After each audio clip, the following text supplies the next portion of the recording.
of you. You are welcome. Online class, Sardar Patel Inter College, Jaroli Phase 2, Kanpur. Class 9, Subject Social Science. Topic अनुभाग 2, नागरिक शास्त्र, समकालीन विश्व में लोकतंत्र। जैसा कि आप सभी जानते हैं कि पूरे विश्व में लगभग 222 कंट्री हैं और ज़्यादातर देशों में लोकतंत्र की शासन व्यवस्था है, लेकिन कुछ ऐसे भी देश हैं जहां पर निरंकुश राजशाही व्यवस्था भी हावी है। प्राचीन समय में भी बहुत सारी क्रांतियां हुई लोकतंत्र को बहाल करने के लिए, और वर्तमान समय में भी जहां पर भी निरंकुश राजशाही व्यवस्था है वहां पर लोकतंत्र की व्यवस्था बहाल होने के लिए जनता में विद्रोह की स्थितियां उत्पन्न होती हैं।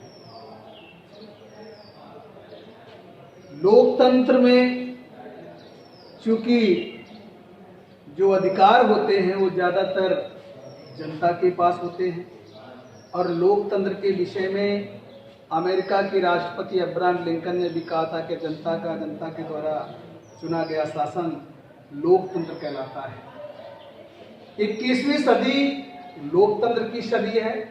विश्व के अधिकांश देश लोकतंत्र के पथ पर अग्रसर हैं।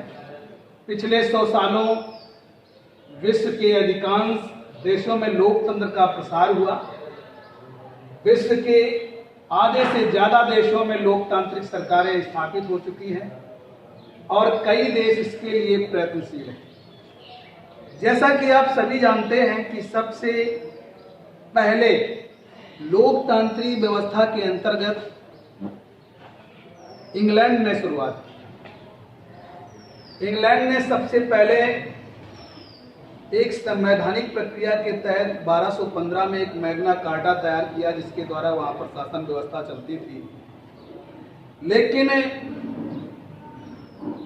कुछ समय पश्चात कई निरंकुश शासकों का वहां पर प्रादुर्भाव हुआ, जिसके कारण वहां की शासन व्यवस्था क्षतिग्रस्त हुई और 1688 में इंग्लैंड में क्रांति हुई। चूंकि पब्लिक अधिकार चाहती थी, लेकिन 1689 में जब बिल ऑफ राइट्स बनाया गया तो दुनिया का पहला देश इंग्लैंड था जिसने लोकतांत्रिक व्यवस्था के आधार पर चलना सीखा। वर्तमान समय में सबसे लोकतांत्रिक मूल्यों के आधार पर सबसे प्राचीन देश का नाम लिया जाता है वो है अमेरिका, और दुनिया का सबसे बड़ा लोकतांत्रिक देश है भारत। इस ट्रैफिक के अंतर्गत दक्षिणी अमेरिकी महाद्वीप का एक देश है चिली, जहां पर लोकतांत्रिक व्यवस्था की प्रक्रिया के बारे में बताया गया है। क्योंकि वर्तमान समय में 3 प्रकार की शासन व्यवस्था है: लोकतांत्रिक, निरंकुश राजशाही व्यवस्था और सैनिक शासन व्यवस्था। तो चिली में लोकतंत्र साल्वाडोर आयंदे दक्षिणी अमेरिका महाद्वीप के एक प्रमुख देश के चिली के राष्ट्रपति थे, जो 11 सितंबर 1973 को सेना के लोगों ने हमला किया। इसमें उनकी मृत्यु हो गई। क्योंकि साल्वाडोर आयांदे ने चिली में एक गठबंधन की सरकार बनाई। बच्चों, आपको मालूम होगा कि गठबंधन का मतलब होता है कि जिस देश में सरकार के लिए जो भी सीटें निर्धारित की जाती हैं और उसमें वहाँ के संविधान के मुताबिक सरकार बनाने के लिए जो बहुमत की संख्या निर्धारित की जाती है, यदि उस बहुमत की संख्या पर कोई एक दल नहीं पहुंचता है तो कई दल मिल करके उस बहुमत की संख्या को प्राप्त करके ही सरकार का गठन करते हैं। आयंदे चिली की सोशलिस्ट पार्टी के संस्थापक थे और उन्होंने पॉपुलर यूनिटी नामक गठबंधन का नेतृत्व किया और सन 1917 में चिली के राष्ट्रपति बने।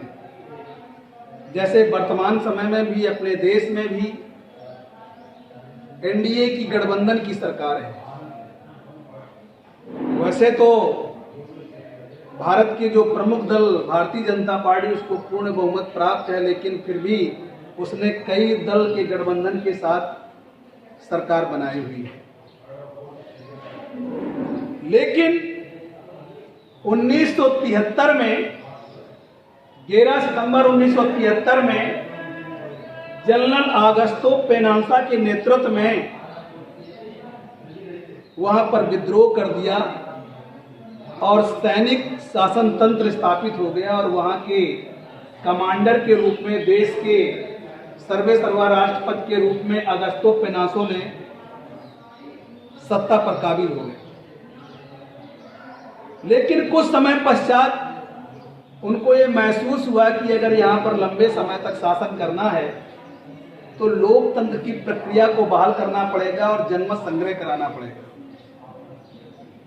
क्योंकि लोकतांत्रिक व्यवस्था में जनता ही सर्वेसर्वा होती है और बिना जनता की सहमति से लंबे समय तक शासन पर काबिज नहीं रहा जा सकता है। और उन्होंने 1988 में अपनी सत्ता को बनाए रखने के लिए जनमत संग्रह कराया और चिली के राष्ट्रपति के रूप में गद्दी पर आसीन हुए। वर्तमान समय में चिली में 2006 से मिशेल बैचेलेट चिली की राष्ट्रपति हैं, जो बैचेलेट की पुत्री थी। अब बच्चों, अगली ऑनलाइन क्लास में हम आपको पोलैंड में लोकतंत्र के बारे में बताएंगे। थैंक्स।